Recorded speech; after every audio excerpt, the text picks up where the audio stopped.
ഇത് ബാംഗ്ലൂരിലെ M G റോഡാണ്. ഇത് വിധാൻ സൗധ. അങ്ങനെ ഞങ്ങൾ വൈകുന്നേരം 4 മണിക്ക് തന്നെ ഇറങ്ങി മെട്രോ കയറാനായിട്ട്. മെട്രോ കയറി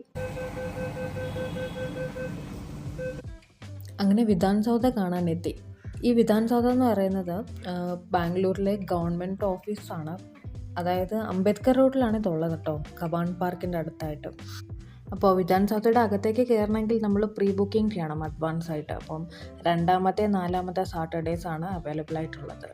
അപ്പോൾ നമ്മളത് നേരത്തെ ബുക്ക് ചെയ്താൽ നമുക്ക് എൻട്രി ഫീ ഒരു 50 രൂപയ്ക്ക് 50+ ഉണ്ടാവും. അങ്ങനെയാണ് സംഭവം. വിധാൻ സൗധയുടെ നേരെ ഓപ്പോസിറ്റായിട്ട് നമുക്ക് കർണാടക ഹൈക്കോർട്ട് കാണാൻ സാധിക്കും കേട്ടോ. നമ്മളിങ്ങനെ ഫുട്പാത്തിൽ കൂടെ ഇങ്ങനെ കുറച്ച് ദൂരം ഇങ്ങനെ നേരെ നടന്നിങ്ങനെ പോകുന്നു.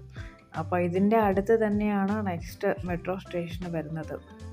ഇത് അണ്ടർഗ്രൗണ്ട് മെട്രോ ആണ്. അതായത് അംബേദ്കർ റോഡിൻ്റെ അടിയിൽ കൂടിയാണ് മെട്രോ ഉള്ളത്. അപ്പോൾ വിധാൻ സൗധയ്ക്കും ഹൈക്കോർട്ടിനും ഇടയ്ക്കാണ് മെട്രോ സ്റ്റോപ്പ് വരുന്നത്. ഞങ്ങൾ അതിൻ്റെ താഴെ നിന്നാണ് ഞങ്ങൾ കയറി മുകളിലോട്ട് വന്നത്. അങ്ങനെ നടന്ന് ഞങ്ങൾ വിശ്വേശ്വരയ്യ സ്റ്റേഷനിലേക്ക് എത്തി, എം ജി റോഡിലേക്ക് പോകാനായിട്ട്.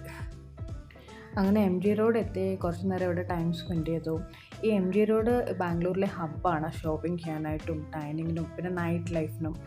അപ്പോൾ ഇതൊരു ഫേമസ് ബ്രാൻഡ്സ് ആൻഡ് കേവ്സ് ഒക്കെ ഉള്ള സ്ഥലമാണ് കേട്ടോ.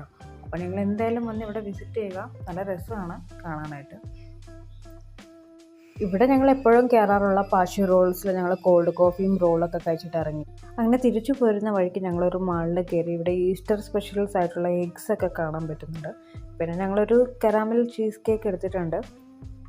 അങ്ങനെ ഞങ്ങളുടെ ഔട്ടിങ് കഴിഞ്ഞു. മാളിൽ നിന്ന് ഇറങ്ങി ഇനി വീട്ടിലേക്ക് പോവുകയാണ്. അപ്പോൾ പോകുന്ന വഴിക്ക് പൊറോട്ട വാങ്ങിച്ചുകൊണ്ട് പോവുകയാണ്. ചിക്കൻ കറി വീട്ടിലിരിപ്പുണ്ട്. ഇത് കണ്ടോ, വിറകടുപ്പാണ്. അങ്ങനെ തമിഴ്നാട് സ്റ്റൈൽ തട്ടുകടയിൽ നിന്ന് ഞങ്ങൾ പൊറോട്ടയും വാങ്ങിച്ചിട്ട് വീട്ടിലേക്ക് പോയിക്കൊണ്ടിരിക്കുകയാണ്. അപ്പോൾ ഇനി അടുത്ത വ്ളോഗിൽ കാണാം. Bye bye.